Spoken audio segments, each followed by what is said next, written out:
하자마자 기다리고 있는데 계속 기다렸네요. 코스닥 150 추가 매수 해야 할까요? 좀 반등하면 팔아야 할까요? 그냥 기다려야 할까요?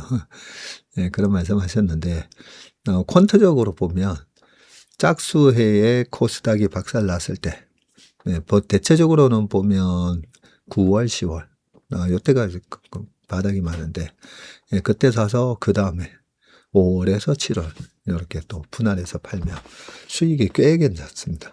그 다음에 뭐 여러 가지 코스닥 퀀트 전략이 있긴 한데, 그래서 뭐 지금 여기서 좀 올라갔다가 또 밀리겠죠. 뭐 밀렸다가 뭐 이럴 것 같긴 한데, 결국은 내년 5월에서 한 7월까지 들고 갔을 때가 지금보다는 훨씬 높을 거라 저는 생각합니다.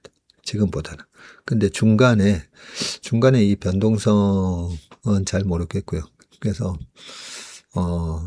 내가 목표한 수익률, 뭐 사실 이번에 지난주에 그 100억 살 때 코덱스 80억, 코스닥 20억. 코스닥을 또 제가 사라고 한 이유가 코스닥도 너무 많이 빠져 있잖아요. 너무 많이 빠져 있는데 지금 이 가격대에서는 사실 그런 장기적으로 가는 연기금 자금들이 이 정도에서는 중소형주 집행해도 되지 않나? 예, 그런데 이 시장이 빠지고 여러 가지 뭐 이런저런 노이즈가 많아지면 자금을 집행하는 사람도 좀 부담스럽고, 또 국민연금이나 이런 데 보면 뭐 감사를 엄청 많이 받습니다. 네, 사실 그런 것도 좀 이해는 가거든요. 저보고 올해도 저는 사실 네, 그 1년 내내 뭐 제 후배들 중에 국민연금 출신들이 많잖아요, 보면. 보면 1년 내내 이 감사받는 감사 자료도 뭐 제출해야 되고, 그 밑에 오히려 주니어 매니저들은 괜찮은데 팀장급 이상은 정말 고생 많이 합니다. 그래서 어떻게 보면 그렇게 여론을 이렇게 싼 가격에서는 사도 된다는 거죠. 그래서 나중에 면피하라고. 나중에 뭐 잘못되면 그때 박사익 전무가 뭐 그렇게 면피해도 되잖아요. 그 1200 같은 게 700 이번에 깨졌잖아요. 600 얼마. 근데 코스닥의 그 연봉 차트 보세요. 월봉으로 보면 항상 이래 짝수에 하반기에 박살났다가 그러고 나서 연말부터 또 홀수에 항상 올라옵니다. 항상. 그 코스닥이 제가 1200 갔을 때 뭐 3000 저거 그거는 절대 하면 안 됩니다 했잖아요. 밸류에이션으로 너무 비싸다고. 작년에 10조도 못 벌었던 시장인데 이게 700조 뭐 이게 말이 안 되잖아요. 예, 3000을 가면 그게 뭐 2000조가 돼야 되는데 그거는 옳지 않고. 하지만 지금은 또 그러면 밸류에이션이 나오느냐? 이 코스닥이 PER로는 보면 안 되는 게 바이오가 많아서 그렇잖아요. 근데 우리나라 바이오 뭐 알테오젠이 어제도 뭐 라이센싱 아웃 뭐 소식이 있었다고 하는데, 우리나라 바이오가 또 전부 다 허당은 아니거든요. 그냥 최근에 이제 센티멘트가 많이 3월 달에 그 코스닥 무슨 액티브 ETF 그것 때문에 또 지나치게 좀 쏠렸던 부분이 있었고요. 그런 후유증을 이제 충분히 겪었는데, 이 정도 가격에서는 기관이든 개인 투자자분들도 이 바닥에서 도저히 못 견디겠다, 그냥 다 팔아버리고 싶다, 그 마음에 그러시면 안 된다고. 그래서 저희가 코스닥 또 20억, 코덱스 200도 80억, 굳이 코스닥을 제가 일부러 사라고 했던 이유도 이 가격에서는 사면 그래도 먹을 수 있는 좋은 착한 가격이다 라는 의미를 했고요. 이제 뭐 또 거의 800 다 됐는데 여기서 뭐 사야 되고 말아야 되고 그런 얘기는 제가 여기서는 할 수가 없습니다. 혹시나 나중에 이제 쌍바닥 만들러 빠져주면 뭐 700 이하에서는 사면 먹죠, 사실. 이런 게 이 웜의 소통에서 가끔씩 들을 수 있는 좀 꿀팁이지 않겠습니까? 그죠? 저는 금 ETF와 채권 ETF가 있는데, 그거 팔아서 코스피 사야 할 때인가요? 현금이 없어서 살 수가 없는데, 전무님이 잘 찾아보면 있다고 하셔서 생각해 보니 채권과 금이 있네요. 그렇죠. 금하고 채권, 제가 금도 그냥 금 ETF 사시면 된다잖아요. 그러면 이렇게 갑자기 돈이 필요할 때 언제든지 바로 뭐 주식 매도시 딱 팔아서 할 수 있으니까. 그런데 금하고 이번에 뭐 채권 여러 개 한 6%, 한 9% 물려 있는데 이러신 분 많았거든요. 예, 이랬을 때 주식이 40% 빠졌잖아요. 40% 빠졌으면 10,000원이 6,000원이 갔는데, 뭐 9,200에서 5,200 갔는데, 이래저래 하여튼 7,500원 회복할 겁니다. 그럼 7,500을 회복하면 6,500에 사서 7,500, 1000포인트만 먹어도 그것도 뭐 15%잖아요. 그죠? 그래서 금 ETF, 채권 ETF 이 마이너스 6% 난 거를 계속 들고 있으면서 본전될 때까지 기다리시는 것보다 이럴 때는 네, 이 주식 ETF는 이런 거 사서 만회하는 게 훨씬 빠르죠. 그래서 이렇게 폭락했을 때는 이런 안전자산이라고 생각해서 들어갔지만 한 마이너스 5% 언저리로 손해나 있는 것 이런 거를 잽싸게 팔아가지고 주식으로 옮겨 타는 게 좋습니다. 그러려고 이렇게 금이나 채권이나 좀 이렇게 에셋 얼로케이션을 그죠? 자산 배분을 해 놓는 거거든요. 네. 아까 아침에 보고를 받았는데 어제 저희 고객분 중에 아니 이번에 뭐 회사 돈 탈탈 털어가지고 그렇게 100억 샀다더니 왜 내 계좌에 현금이 있는데 이거 왜 탈탈 털어서 안 샀냐 그러면서 굉장한 이제 좀 컴플레인 전화가 오셔가지고 해지하셨다 그러더라고요. 그래서 제가 현금이 없었을 건데 했더니 그 현금 3% 있는 거 왜 이걸 다 안 샀냐라고 하셨다 그러더라고요. 저희가 중간에 보면 1년이 되면 성과보수 또 청구도 나오고 그래서 제가 주식을 99.9 이렇게 채우지 말라고 그러거든요. 현금을 갑자기 좀 출금하셔야 되는 분들 성과보수 줘야 되기 때문에 우리 번 돈으로 주면 기분이 좋잖아요. 번 돈으로 주는 거니까. 그래서 현금을 어느 정도 3% 정도로 여유를 항상 어느 정도 갖고 가는데 그 현금을 틀어서 왜 뭐 주식을 안 샀냐. 고객 주식은 뭐 방치하고 있느냐 약간 그런 느낌을 말씀을 되게 뭐 어필을 강하게 하셨다고 그러시면서 이제 해지하셨다길래 이게 고객분들하고 아니면 미래의 고객 되실 분들 제가 그랬지 않습니까? 왜 사람들 사이에 가족들 그리고 모임에서 친구들 회사에서 모든 분쟁은 소통이 안 돼서 그렇구나. 그래서 소통을 위한 채널로 웜의 소통이라고도 하는데 이게 어떤 면에서는 이런 부작용도 있구나. 이렇게 소통을 해드리고 여기서는 주식을 사도 되는 저희도 저희 회사 자금을 그렇게 100억이나 투입해서 저희는 여기서 주식 사면 먹는다고 생각합니다. 이런 걸 말씀을 드리는 건데 어떤 분한테는 그 현금 3% 갖고 있는 거를 왜 그것도 왜 털어서 안 샀냐 그렇게 얘기하셨다니까 가끔씩 이렇게 소통하는 거에 대한 약간 회의가 들 때가 있어요. 안 하는 게 나은가? 모르는 게 약일 수도 있는데 근데 이런 부작용 때문에 큰 대의를 또 포기하면 안 되죠. 자, 항상 감사합니다. 질문이 있습니다. 한국은행이 금리 인상을 계속 고려하는 것 같은데 한국의 금리는 한국 시장에 영향이 적을까요? 주린이가 보기에는 이번 하락이 복합적이지만 반등을 제한하는 건 금리 때문이라는 생각이 들어서요. 네, 좋은 의견을 얘기해 주셨습니다. 솔직히 이제 결론부터 말씀드리면 한국은행의 금리 정책이 뭐 영향이 없는 건 아닙니다. 없는 건 아닌데 금리가 뭐죠? 결국은 금리를 통해서 시장의 유동성을 조절하는 거잖아요. 글로벌 유동성은요. 중국의 금리 정책하고 페드의 금리 정책이 제일 큰 영향을 미칩니다. 그 정도로 이제 금리가 유동성에 영향을 주거든요. 자, 그런데 우리나라는 수출이 어떻게 되느냐에 따라서 지금 월 50조씩 경상수지 흑자가 들어오고 있어요. 그래서 금리 조금 움직인다고 금리를 움직이면서 파장되는 유동성보다도 수출에 의해서 들어오고 나가고 하는 유동성이 훨씬 큽니다.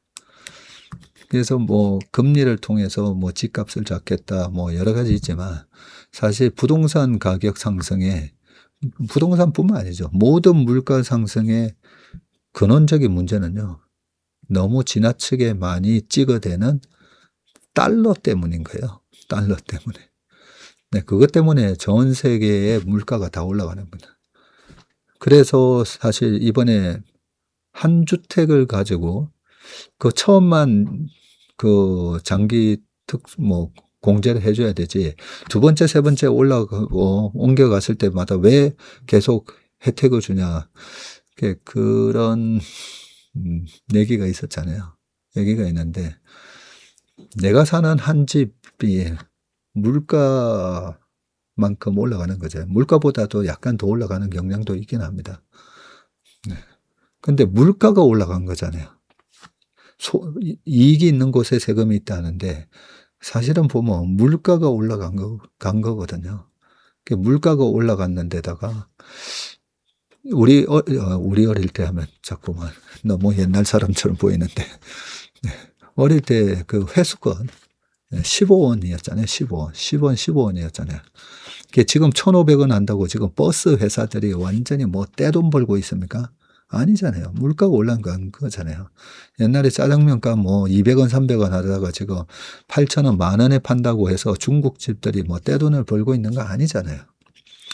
그래서 물가를 감안을 했을 때 실제로는 그 세금을 매기는 게 안 그래도 물가 상승분을 세금으로 절반을 툭 치면 집을 사서 갖고 있는 것 자체가 그게 손해가 되잖아요.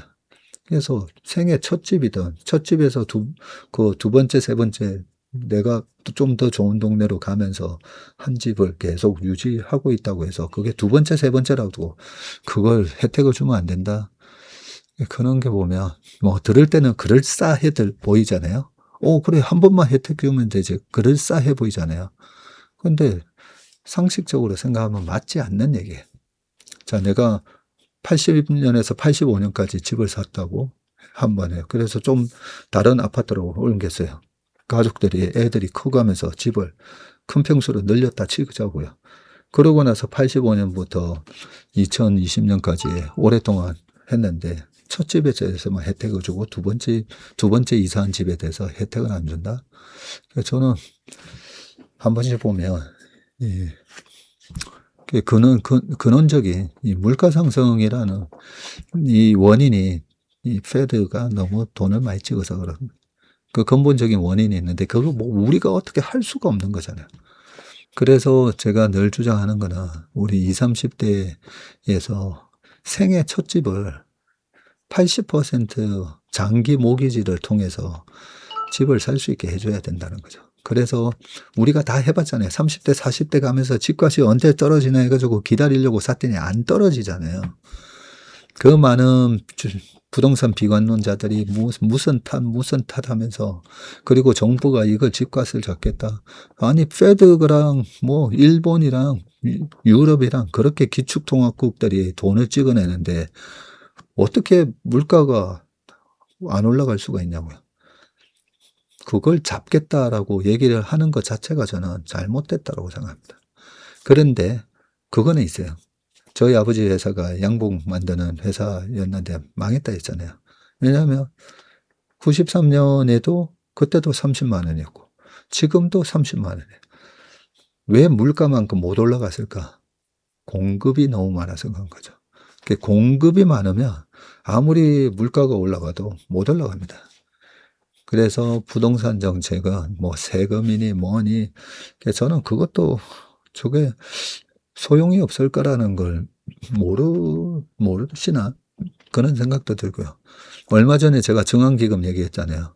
정환기금 해가지고 증권사 사장단들 해가지고 코로나 때도 뭐 해가지고 그리고 왜 안 샀지? 그냥 쇼잉?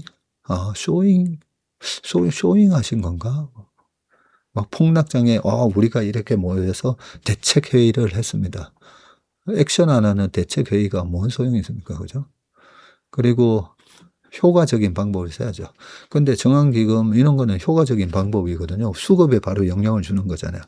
근데 그렇게 해놓고 좋은 결론을 도출해놓고 또 안 하잖아요. 그죠? 마찬가지로 그 부동산은요. 세금을 이때까지 다 실패한 정책이잖아요. 세금을 올리는 거 쇼티지 상황에서는 파는 사람의 셀러스 마켓이잖아요. 그죠? 쇼티지면 파는 사람이 갑이잖아요. 지금도 뭐 반도체도 제발 좀 주세요. 셀러스 마켓이잖아요. 그러면 파는 사람의 비용이 늘어나요. 파는 사람의 비용이 늘어나면 비행기도 마찬가지예요. 유가가 올라가서 죄송한데 이 유리 활정료를 붙이겠습니다 하면서 비행기 항공료가 올라가죠. 근데 경쟁이 치열하면 그것도 못 올리게 됩니다. 그래서 정말 부동산을 잡겠다고 하면 세금을 올리시면 안 돼요. 세금을 올리는 순간 셀러스 마켓에서는 세금 올라간 것만큼 가격이 무조건 더 올라가게 돼 있어요. 그래서 공급 정책을 적극적으로 써야 된다. 여기까지만 하겠습니다. 이것도 그래서 이 한국은행의 금리 정책은 사실은 찻잔 속의 태풍, 찻잔은 아니지만 파장은 있지만 우리나라 경상수지 흑자 규모 이런 거에 비하면 크게 큰 영향이 없다. 잠깐 금 차트 한번 보고 올까요? 아까 2011년에서 13년에 금을 산 이후로 오랜만에 금을 샀다. 이렇게 돼 있잖아요. 요때였습니다. 근데 11년, 12년 요때 좀 많이 샀을 거예요. 아마 13년이라고까지 적어 놨는데 제가 알기로는 요때 11년에서 12년 요때 많이 샀던 걸로 기억합니다. 그때도 뭐 비슷한 얘기도 좀 하긴 했었는데요. 왜 우리 한국은행은 금 보유량이 적냐라는 그때 요 신문 기사가 있거든요. 그 기사에서 답변이 채권은 이자가 나오는데 금은 이자가 나오지 않아서 그랬다라고 되어 있었습니다. 1000에서 5600 최근에 갔었네 보니까 15년에 1045까지 갔던 시세가 5600까지 갔다가 4100이 되어 있습니다. 1000에서 2000 가고 2000에서 4000 그러면 이 10년 만에 4배가 되잖아요. 4배가 되는 거는 연평균 수익률이 15%씩 나왔다는 말이잖아요. 그래서 제가 좀 예전에도 좀 안타깝더라고요. 금이라는 자산이 의미하는 게 여러 가지가 있잖아요. 그 나라의 통화 가치가 약세로 가지 않으려면 금 보유량이 좀 있어야 되고요. 금은 어떻게 보면 외환 보유고랑 똑같이 취급을 해주지 않습니까? 그죠? 달러를 들고 있으나 금을 들고 있으나. 근데 이자가 나오지 않아서 사지 않았다. 그때 11년도에 보면. 지금 보면 연평균 15%.